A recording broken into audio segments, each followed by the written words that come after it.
Well, it was a vintage Kevin Pillar moment last night, the catch in right field. Kevin, will get into that in just a moment, but you have started the season hot at the plate. What's working for you so far, man? I don't know. I think just maturity. I think better understanding. I guess better understanding of defining success at the plate, swinging at better pitches, and then just the willingness and wanting to get better, putting in the work. Been able to work with some different people, be around some different teammates, some good hitters, and maybe some of that all's carried over and clicked a little bit as well. It looked like your glove is still clicking now, man. I mean, what happened last night, robbing Rowdy Tellez there in right. But this defensive group with Benintendi and Bradley and Verdugo, I mean, just how much of a point of pride has the glove been for all of you? Yeah, I think we all definitely take pride in what we do out there defensively. I know a lot of stuff as position players gets wrapped around of what you do offensively, but I think as an outfield group, we all know what we bring to the table. We all play hard. We all play the right way. We all want to kind of one up each other and kind of set the bar for who's going to make the best play of the year. And it's just friendly competition amongst all of us. And ultimately, we all want to go out there and try to get wins and help our pitchers out, and are willing to do whatever it takes. So that Verdugo catch on Friday night, is that in the play of the year category? It's obviously difficult. I think anytime you make a play in right field at this ballpark, it's challenging. It's people talk about the dimensions here in left field and how it's obviously one of a kind and unique, but also right field here is also very unique with just how much space there is to cover out there. How little the wall is, but he did a really good job last night being able to get back. Fortunate it was a high majestic what would have been a home run, and he had opportunity to get back there, feel for the wall, and timed his jump perfectly. And you see it happen in real time, and you go, oh, it's a pretty good catch. I mean, anytime you rob a homer, it's a pretty good play.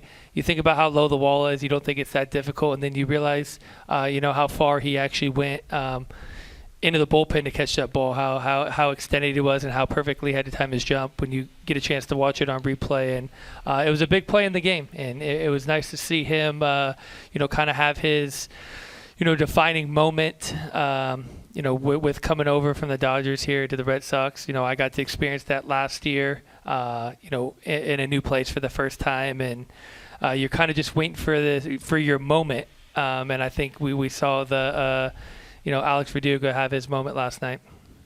I mean, you've had many moments throughout your career. You've had the ups and downs, especially as a younger player in this game. Kevin, just take a look on the other side for a minute. You know some of these kids. You remember them as prospects.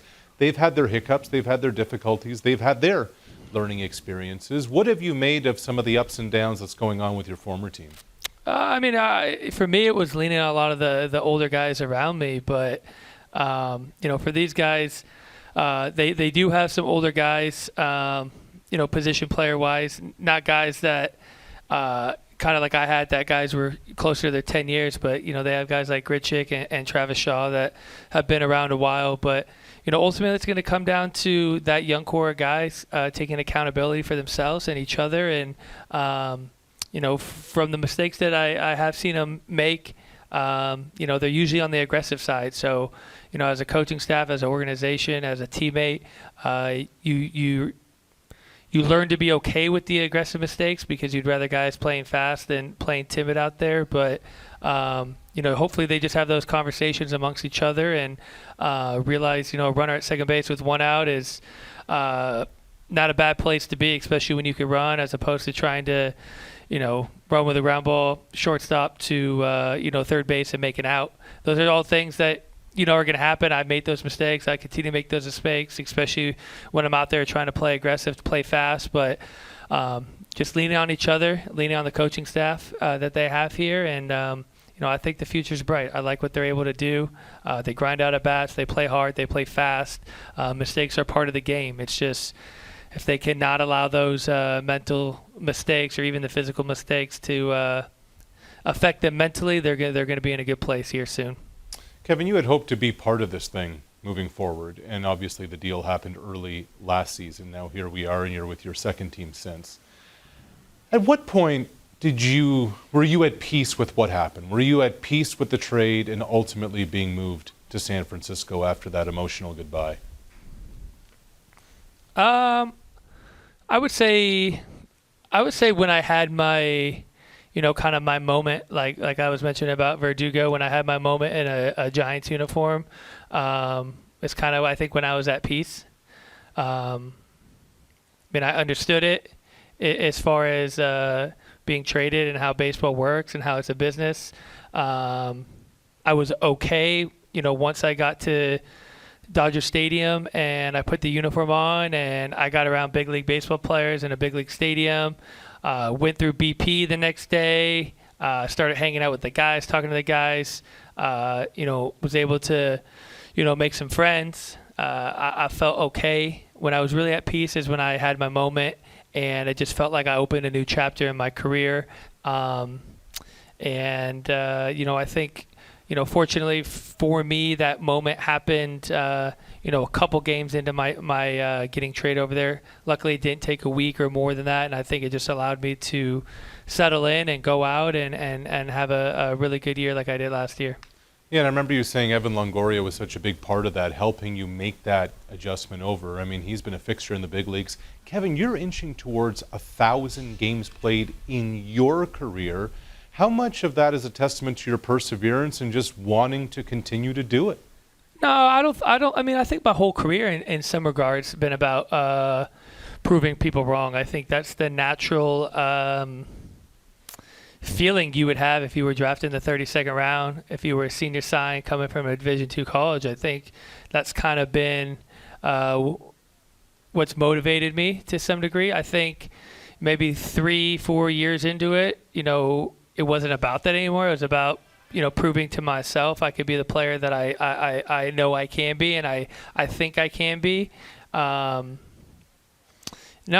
think this is the first time maybe since I was an everyday player where, I've kind of gotten that chip back on my shoulder to prove people wrong. When you go out and have what I thought was a pretty good year last year and have a trouble finding an everyday job, at a position you felt like you've excelled at over the last 4 or 5 years.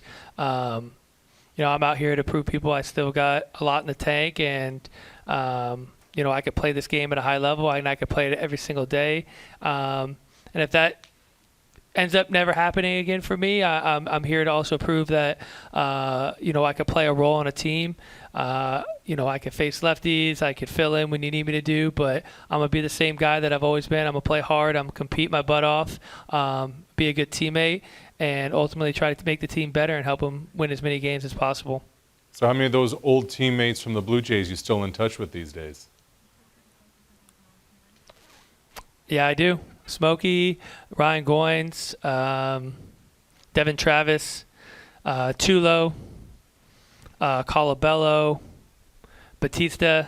Those are kind of the main couple of guys that I stay in touch with. Smokey and Goins being the main two. I've checked in with Sanchez to see how he's doing. Talked to Stroman from time to time, and there's still some guys on this team, some of the younger guys that I was pretty fond of when they came up, and I was looking forward to being around them and watch them develop into very successful big leaguers. And it's cool being back in the division, at least getting an opportunity to watch them from afar and kind of watch the improvement these guys have made, and it's fun to watch. Good to see you, Kevin. Stay healthy, man. Thanks for the time. Thank you. Good having me. Thank you.